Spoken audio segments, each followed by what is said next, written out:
انہوں نے کہا کہ ہم چاہتے ہیں کہ ہمیں آرٹیکل 371 ان کو اپلائی کرنا ہے نا، جو 370 کشمیر کا تھا، تو انڈین کانسٹیٹیوشن، انہوں نے کہا کہ ہم اپنا جھنڈا چاہتے ہیں، ہم اپنا آئین چاہتے ہیں جو مقبوضہ کشمیر کو پہلے حاصل تھا. تو یہ ایک بڑی نئی سچویشن پیدا ہو رہی ہے. مودی اس وقت آئسولیٹڈ. اور آپ نے بات کی لینڈ کنٹریز کی، نیپال دیکھ لیں. نیپال واحد ہندو میجورٹی ملک ہے دنیا کا انڈیا کے بعد، 2.5 کروڑ آبادی ہے. انہوں نے اپنا نقشہ تبدیل کر لیا، آئین تبدیل کر لیا، اس میں کہا کہ یہ ٹیریٹری ہماری ہے. اب بنگلہ دیش میں سب سے بڑا جلوس نکلا کشمیر کے حق میں، اور پہلا را کا ایجنٹ دسمبر میں پکڑا گیا. پہلی دفعہ بنگلہ دیش میں 71 کے بعد ایک را کا ایجنٹ کو انہوں نے اریسٹ کیا ڈھاکہ میں. تو حالات، اور سری لنکا بھی کافی نزدیک آ رہا ہے. تو اس حوالے سے میں سمجھتا ہوں کہ یہ جو نئی سر جنگ اس خطے میں آ رہی ہے، پاکستان کو ایک اسٹریٹجک سپیس ملی ہے، ہمیں بریدر ملا ہے. اب ہمت اور حوصلے سے ہم مودی کو بے نقاب بھی کریں، اس کو آئسولیٹ بھی کریں، اور کشمیر کی جنگ آزادی اور بھی ہمارے پاس آپشنز ہیں ہندوستان کو ڈیفینسو کرنے کے، جو ہمیں کرنا چاہیے. اچھا مشاہد صاحب، یہ تو وہ واقعات ہیں، یہ جو ڈیولپمنٹ ہو رہی ہے، یہ تو ہم کہہ رہے ہیں کہ ہماری قسمت میں ہی ہے. لیکن ہم اگر اپنی سیاسی سطح پر، حکومتی سطح پر ان کوششوں کا اگر جائزہ لیتے ہیں تو پچھلے 2-3 سال کے اندر ہم کتنا ایفیکٹولی سفارتی سطح پر عالمی دنیا کو یہ بتانے میں کامیاب ہوئے ہیں کہ ہماری کشمیر کے اوپر کیا سٹانس ہے اور بھارت کیا کر رہا ہے. اس حوالے سے ہمیں اور کیا کرنے کی ضرورت ہے؟ دیکھیں، 2 چیزیں تو ہماری کامیابی ہے نا. ایک سی پیک، بالکل مخالفت کے باوجود حکومت تبدیل بھی ہوئی، سی پیک از آن ٹریک. اور میرے خیال میں جو سی پیک اتھارٹی بنی ہے، general Asim Bajwa is doing a good job, اور اس میں پوری پاکستانی قوم شامل ہے. اور 3 ایشوز ہیں پاکستان میں جس میں سب ابو پارٹی لائنز اکٹھے ہیں: سی پیک، کشمیر اور نیوکلیر پروگرام. اس میں کوئی حکومت حزب اختلاف. دوسرا ہو گیا کشمیر. جو میرا مشاہدہ ہے، میہا اوریہ صاحب بھی جانتے ہیں، میں نے اتنا ہندوستان کے خلاف جو ویسٹرن میڈیا میں پریس کا ہوا ہے، میں نے نہیں کبھی دیکھا اپنی ہوش میں. انٹالرنٹ انڈیا اکانومسٹ کہہ رہا ہے، new York Times, Washington post, ابھی پلٹزر پرائز ملا ہے کشمیری فوٹوگرافر کو کشمیری کی جنگ آزادی. جتنا مودی گندا ہو رہا ہے، جتنا ہندوستان کی تنقید ہو رہی ہے، ہندوستان کا امیج تھا لبرلزم، سیکولرزم، نیرووین انڈیا، یہ ماڈریٹ انڈیا، ہمیں کہتے تھے آپ ایکسٹریمسٹ. الٹا ہم ایک ماشاءاللہ جاندار جمہوریت بھی ہے، اور ہمارا، میں سمجھتا ہوں ہمارا پریس اور ہمارا میڈیا ان سے 1000 گنا زیادہ آزاد ہے. وہ تو ایک فاشسٹ، اور ارندھتی نراؤ نے جو کیا کہا ہے کہ it's a structure of fascism is being erected in India and RSS is the state. RSS وہ ہے جو نازیزم کے فالوورز ہیں نظریاتی طور پر. تو ہندوستان کو ہمیں اور گندا کرنا چاہیے. یہ خالستان کشمیر ریفرنڈم فرنٹ بنا ہے امریکہ لندن میں، انہوں نے اس کو کیس کیا ہے. ہمیں RSS کو ڈکلیئر کرنا چاہیے ایز اے ٹیررسٹ آؤٹ فٹ. ہم European court of human rights جائیں اسٹراسبرگ، لیگلی دیکھیں، پارلیمنٹری ڈپلومیسی ہے، ہیومن رائٹس ہے. جوزف بائیڈن جو آئندہ امریکہ کا صدر ہوگا انشاءاللہ، اچھا صدر ہوگا، آپ خبر دے رہے ہیں، کشمیر پر بات کی وہ اس نے کشمیر کی بات کی. تو آپ دیکھ لیں کہ the world is changing. تو ہمیں ایک موقع ملا ہے، ہم اس موقع کو پورا فائدہ اٹھائیں پاکستان کے مفاد کی خاطر، اور کشمیری کاز پر دبنگ طریقے سے اس کو آگے لے کر چلیں. اور اس میں جو اور مظلوم لوگ ہیں ہندوستان کے اندر، ہندوستان صرف مودی نہیں ہے، RSS نہیں ہے، ہندوستان بہت بڑا ملک ہے. اس میں سول سوسائٹی ہے، پارلیمنٹیرینز ہیں، مایاوتی ہے، کمیونسٹ ہیں، دلتس ہے، سکھ ہیں ہمارے بھائی، اور لوگ ہیں. کرتارپور پر ہم نے ان کو ان کی فیسلٹیز بھی دی ہیں. ہم ان کو آؤٹ ریچ کریں. تو we have lot of options. اور میں سمجھتا ہوں ہمیں جو اسٹریٹجک اسپیس اگلے 1.5-2 سال ملی ہے، وہ اللہ تعالیٰ نے بڑا فضل کیا ہے پاکستان پر. وہ ہمیں موقع ملا ہے کہ ہم ایک جاندار فورن پالیسی بھی لے کے چلیں اور اپنے ملک کو اور مضبوط بنائیں. اچھا شاہد صاحب، آخری سوال یہ ہے کہ یہ اس وقت میں جو گلوبل انویسٹمنٹ پیٹرن میں دیکھ رہا تھا سارے کا سارا جو چائنا کا ہے، امریکہ اس کے مقابلے میں اشر شیر رہ گیا ہے. یعنی trillions of dollars South Africa میں، افریقہ کے علاقے کے اندر، اس کے بعد اپنا لیٹن امریکہ کے اندر، فار ایسٹ کے اندر، کہاں. آپ مجھے بتائیے کہ یہ تو ریس میں اس نے بہت پیچھے چھوڑ دیا امریکہ کو. چین نے کم از کم معاشی ریس، انویسٹمنٹ کی ریس کے اندر. آپ نے بڑی انٹرسٹنگ بات کی. میں ابھی پچھلے سال نومبر میں واشنگٹن گیا، میری ملاقات ہوئی سینیٹرز کے ساتھ، کانگریس مین کے ساتھ، اور ٹاپ لیول کی. اور ہمارے ایمبیسڈر جو ہیں اسد مجید صاحب میرے ساتھ تھے. تو میں چیئرمین بھی ہوں خارجہ امور کمیٹی کا، ہماری میٹنگز تھی جی. انہوں نے پہلا سوال وہ میرے سے کشمیر کا، ہندوستان کا نہیں پوچھتے تھے، چائنا. میں کہ چائنا کا کیا ایشو ہے؟ کہتے ہیں ہم چائنا کا مقابلہ کرنا چاہتے ہیں.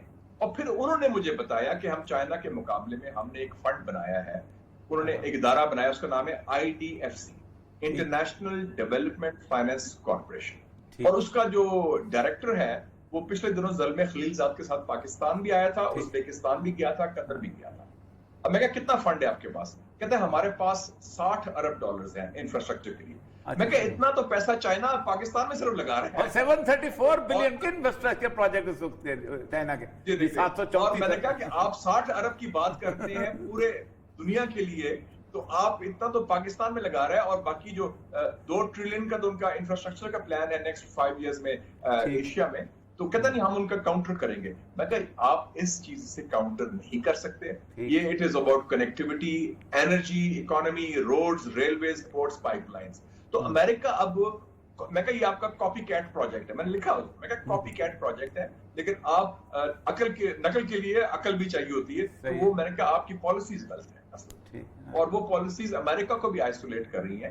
وہ دیکھیں نا، اب ہواوے کے خلاف انہوں نے برطانیہ کو میں کرا دیے سینکشنز، لیکن اس سال ہواوے جو ان کی کمپنی ہے اس کا پروفٹ جو ہے 13% آگے سے بڑا ہے، حالانکہ کووڈ بھی ہوا ہے۔ تو چائنا کی جو اقتصادی صورتحال ہے وہ بڑی مضبوط ہے، اور اس پر شی جن پنگ کمیونسٹ پارٹی کی لیڈرشپ وہ بڑی واضح ہے کہ ہم نے جس ملک میں جا رہے ہیں ہم نے ساتھ لے کے جانا ہے۔ تو ہم بھی، Pakistan is on the right side of history, Asian century پیدا ہو رہی ہے۔ اقبال نے کہا تھا نا کہ دیکھ مشرق سے ابھرتے ہوئے سورج کو، نیبل کو کہا تھا گراں خواب چینی سنبھلنے لگے، ہمالا کے چشمے ابلنے لگے، سرمایہ داری گیا تماشا دکھا کر مداری۔ اچھا، یہ جو ایران کی انویسٹمنٹ ہے مشاہد صاحب، یہ مزدار بات یہ ہے، 90 سال پہلے، جی ہاں جی 90 سال پہلے، یہ اس کے لوگ کنفیوز کر رہے ہیں کہ شاید یہ پاکستان کی کمپیٹیٹیو صورتحال ہے، ایران کی جو ان کی انویسٹمنٹ ہے وہ بالکل، اور وہ کرغزستان وہ علاقہ آذربائیجان سے یورپ کی منڈیوں کو ایکسس کی میرا خیال ہے، جو ایران میں انویسٹمنٹ ہے اس کا پاکستان کے ساتھ کوئی کمپٹیشن نہیں ہے۔ جی ہاں، وہ ہمارا کمپٹیشن ہی، ہمیں صرف یہ کمفرٹ ہوگا کہ ہمارا بہترین دوست ایران پر ہے، اس سے کوئی ہمیں خطرہ نہیں ہوگا۔ پہلے خطرہ تھا کہ جیسے چابہار میں اگر انڈیا آ جائے تو ہندوستان گند کرے گا بلوچستان کے خلاف، گوادر کے خلاف، سی پیک کے خلاف اور پاکستان کے خلاف، تو وہ ہمیں خدشہ ختم ہو گیا۔ ایران کو بھی سہارے کی ضرورت تھی، اور اچھی بات ہے کہ انہوں نے چنا، اور میں سمجھتا ہوں کہ اس میں جنرل باجوہ نے اچھا کام کیا کہ وہ خود ایران گئے، وہ خود افغانستان گئے، ایران اور افغانستان سے تعلقات بہتر کیے، ایرانی آرمی چیف بھی پاکستان آیا ہے، تو ایرانیوں کو بھی ہماری ضرورت ہے ایک مضبوط مستحکم پاکستان کی، جو ان کا اپنا جو ایسٹرن فلینک ہے کور کرے اور ہمارا بارڈر بھی سیکیور ہو۔ تو میں سمجھتا ہوں مجموعی طور پر یہ ہمارے لیے بڑی اچھی صورتحال پیدا ہو رہی ہے، اور یہ 2 سال جو اسٹریٹجک سپیس ملی ہے اس کا ہم پورا فائدہ اٹھائیں پاکستان کے حق میں۔ بہت بہت شکریہ مشاہد صاحب، جنرل باجوہ صاحب کی تمام تر کوششیں اور خطے کا نقشہ ہی بدل گیا۔ سب سے بڑی بات یہ ہے کہ ایران میں بیٹھ کے انڈیا نے ہمارے خلاف کرتا ہے، ایران نے ویسے تو خود نہیں ہمارے ساتھ کرنا کبھی کرتا، اب جو انڈیا کو آتا ہے باجوہ ڈاکٹر آئیں، یہ باجوہ ڈاکٹر ہے ہی۔ میں آپ کو ایک بات بتاؤں کہ عمران خان صاحب جو تھے وہ تو پہلے 3 مہینے انہوں نے اعلان کر دیا تھا کہ میں نے پنڈی سے نکلنا ہی نہیں اسلام آباد سے۔ ہاں جی، یہ تو باجوہ صاحب اس کو لے کے لکھ لے، چلو بھائی بالکل صحیح بات، یہ بات تو خیر اور اب سمجھ آتی ہے نا ایکسٹینشن کیوں ملی۔ نہیں تو ٹھیک ہے، وہ ہم نے تو کبھی لیکن مسئلہ یہ کہ سارے معاملے کے اندر، ایران کے معاملے کے اندر بیلنس کرنا اور بیلنس اسٹرائک کرنا، بالکل۔ آپ دیکھیے اس وقت جو پروپیگنڈا اس وقت یہ ہو رہا ہے دنیا پوری میں کہ ایران میں چونکہ چائنا کے ساتھ یہ بن گئی ہے تو ایران کے اندر سے اپنے وہ سارے دشمنی، اب ایران جو ہے وہ کھل کھیلے گا عراق کے اندر تو سیریا کے اندر۔ میں نے کہا ایران کو اگر یہ چیز مل جائے، اب دیکھیں نا $232 بلین کی انویسٹمنٹ ہے، اور میں آپ کو بتایا کہ ایران کے اوپر سے نا کیسپین کا جو سی اس کے پاس ہے نا، یہ اتنی بڑی نعمت ہے قدرت کی طرف سے، جغرافیائی نعمت، کہ وہ پورے کے پورے سینٹرل ایشین اسٹیٹ، اس میں تو صرف بھارت ہی آؤٹ نہیں ہوا، امریکہ بھی تو آؤٹ ہو گیا نا خطے سے۔ امریکہ تو پہلے آؤٹ ہوا ہے نا، دیکھیں امریکہ نے یہ 10 دفعہ بتایا کہ ہیلری کلنٹن نے جو آرٹیکل لکھا تھا آج سے 2010 کے اندر کہ where we are going to invest in next 10 years, اور اس نے کہا تھا کہ جب تک آپ کنٹینمنٹ آف چائنا نہیں کرو گے اس وقت تک آپ آگے نہیں بڑھ سکتے۔ صحیح بات۔ اور کنٹینمنٹ آف چائنا کے اندر ہوا یہ ہے کہ وہ خرگوش کی طرح نا یہ ادھر لگے رہے ہیں، اور جس وقت اوباما نے پہلی دفعہ 560 سولجرز منگائے ہیں تو اس کے بعد پینٹاگون نے کھڑے ہو کر کہا کہ تم نے ہمارے منہ پہ کالک مل دی، تو اوباما سے کہہ کے انہوں نے 8-10 ہزار سولجرز اور بھجوا دیے۔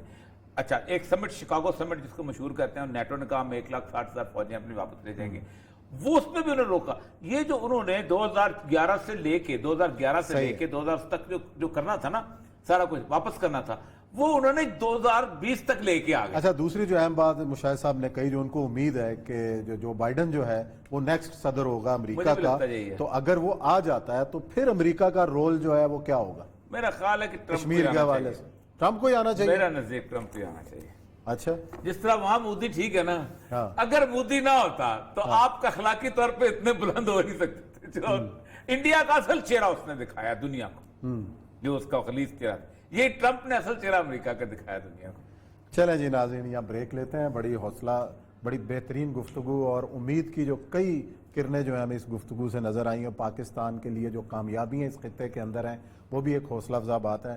یہاں لیتے ہیں بریک, اور بریک کے بعد آئیں گے اور ذکر کریں گے کراچی کی کے الیکٹرک کے ایشو کا, اور بات کریں گے ڈاکٹر عامر لیاقت حسین سے.